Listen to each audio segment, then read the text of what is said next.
A steak is a beautiful thing.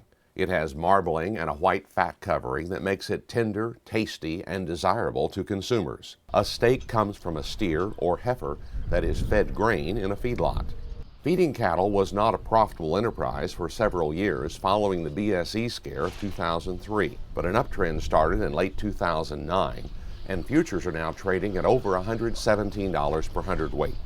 We visited Couser Cattle Company near Nevada and talked about their philosophy of feeding cattle in this environment.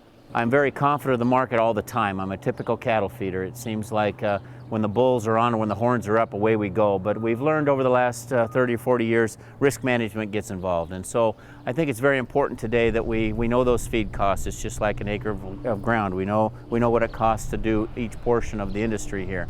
Couser tries to buy feeders at a fair price and lock in his input cost. He feeds steers to 1,500 pounds and heifers to 1,300 to maximize their grade and yield.